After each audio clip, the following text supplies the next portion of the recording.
Hi everyone, I am Teacher Michelle and welcome to another episode of Unang Math. In this episode, I will be discussing this lesson about the basic proportionality theorems.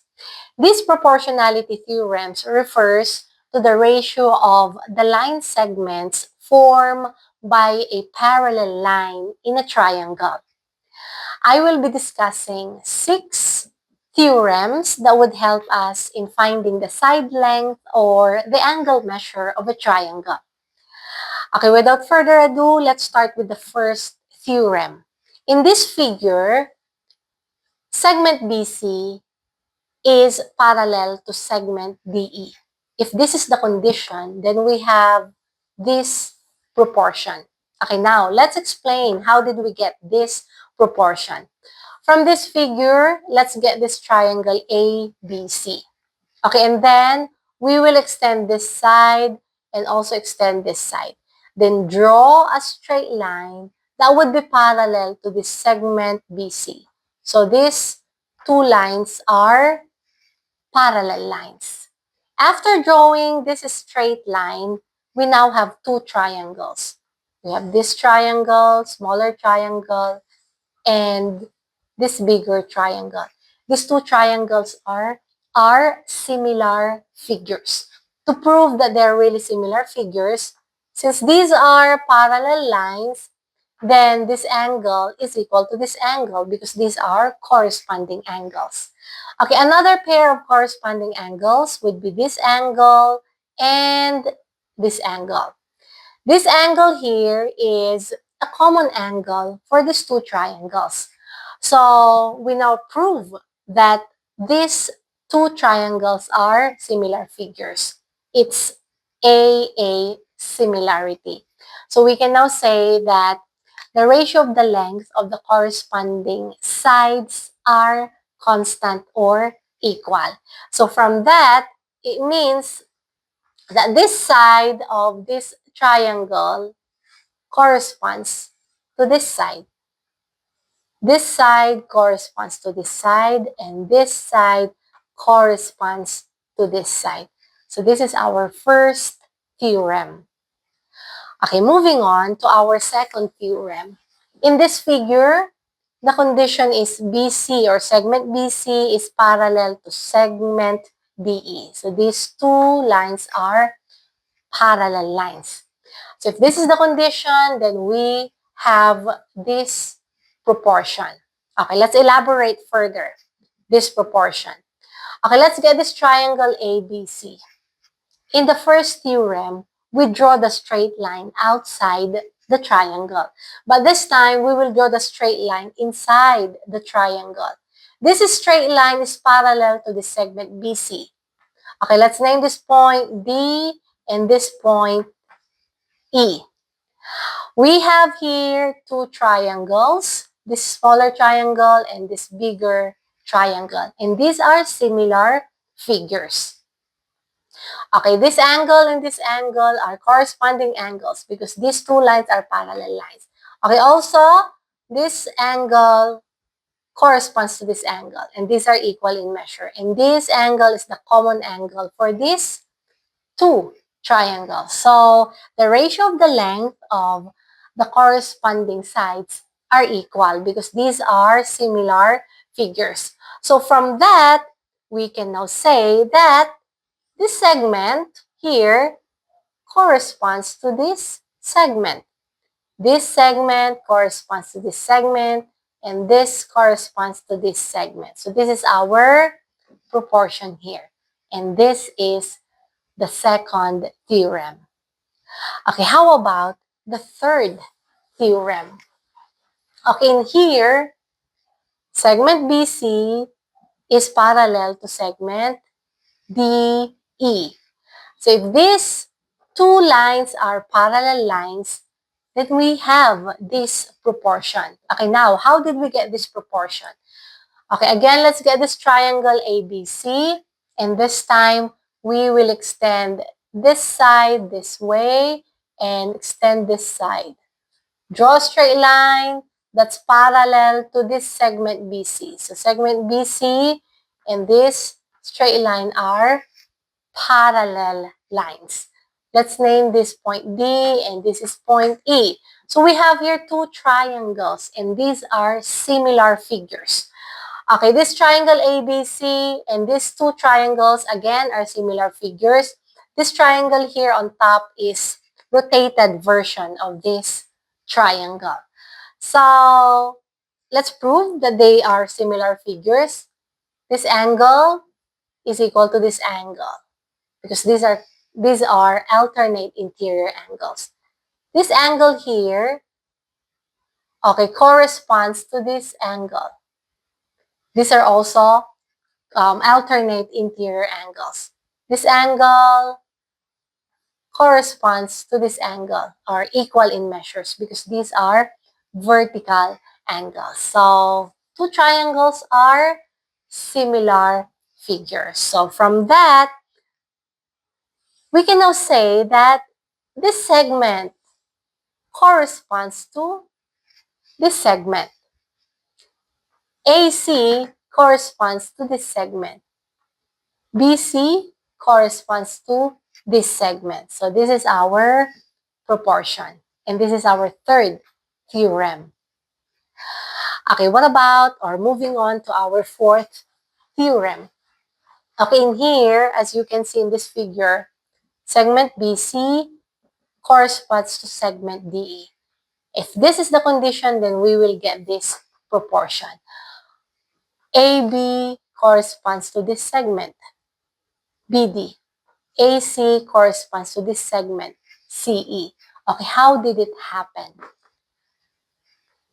From this figure, we are going to draw a straight line that would be parallel to this segment BD or DB.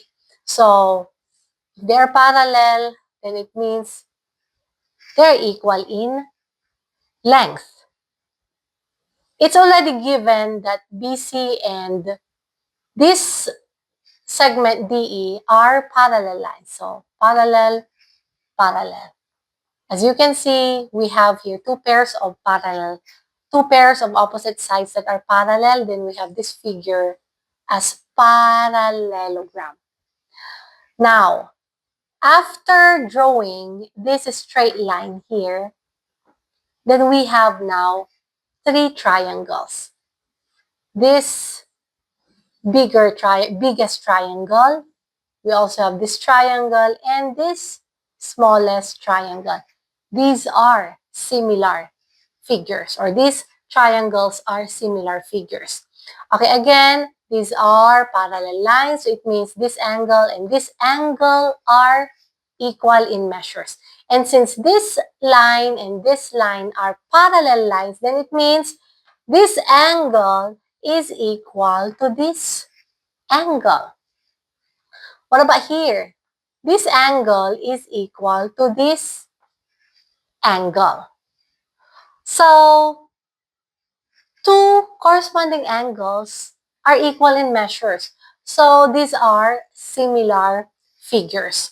So, from that, we can now say, okay, this triangle ABC, let's name this point F. So, this triangle ABC, this triangle CFE are similar figures. Also, the biggest triangle. So, we can now conclude that this segment here, AB, corresponds to this segment, CF. But since we just created this line, and this line is parallel to this side, then it means this corresponds to this side. Okay, what about AC? It corresponds to this side, CE. So this is our proportion. Okay, be very careful also because in this triangle ABC, this segment BC is not or doesn't correspond to segment DE, but it corresponds to segment FE. So it should be segment BC to segment FE. Okay, let's go to the fifth theorem. Okay, in here, BC is parallel to DE. And in this illustration, this segment corresponds to this segment. This one corresponds to this segment. Okay, again, let's draw a straight line that would be parallel to this side. So these two sides are parallel, or these two lines are parallel. Okay, so let the given, these two segments are parallel lines. So from that, we have these three triangles, biggest triangle, this triangle, and this smallest triangle. And these are similar figures. So we have here corresponding angles. So this one corresponds to this angle, also equal in measures. This angle and this angle are corresponding angles. So these triangles are similar figures. The ratio of the length of the corresponding sides are equal. Okay, so in here, from this biggest triangle, this side AB corresponds to this side. Let's say this is point F. This side AB corresponds to this side of this smallest triangle. And since again, we just draw this side, and this side is parallel to this side, then it means they're equal in length. So we now have this segment AB that corresponds to segment BB. And this segment AC that corresponds to this segment EC. So that's our fifth theorem. Okay, what about sixth theorem? And this will be our last theorem for proportionality lesson. Okay, in here, BC or this segment is parallel to segment DE. So this is the condition. This is the condition, so this is our proportion. So as you can see here, this segment corresponds to this segment, this one corresponds to this one. So how did it happen? From this figure, we are going to draw a straight line that would be parallel to this segment EC. So draw a straight line here, connect. So ED or DE, according to this condition, is parallel to BC. So it's already given that these two lines are parallel. And we have here another pair of parallel lines. Okay, let's name this point F. So after drawing this straight line that's parallel to this segment EC, we now have three triangles. This triangle, we have this triangle, smaller triangles, two smaller triangles, and these are similar figures. Okay, how did I say that these are similar figures? This angle is equal to this angle. Let's say this is angle X. So this is also angle X because these are alternate interior angles. Okay, also this angle is equal to this angle. Same thing, alternate interior angles. So let's say this is angle Y. So this is also angle Y.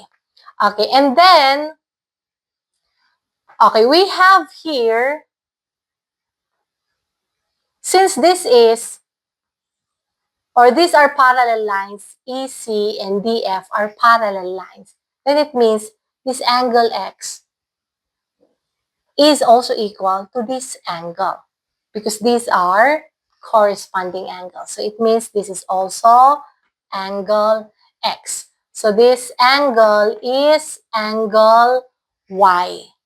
Okay, now, as you can see here, we have XY, XY, XY. So these three triangles are similar figures. So from that, the ratio of the length of the corresponding sides are equal or constant. So we can now say that this segment AB here corresponds to this segment DB. Okay, and then, Okay, this segment AC would now corresponds to this segment EC. Okay, AC, that would be corresponding to this supposed to be DF. But since this is just withdraw and this length is equal to EC, then AC corresponds to EC. So AC is here. Okay, it's the same thing here. It corresponds to this side, DB. So these are the proportional theorems that you have to remember, because in our next episode, we will be solving questions and problems that would be related to this lesson.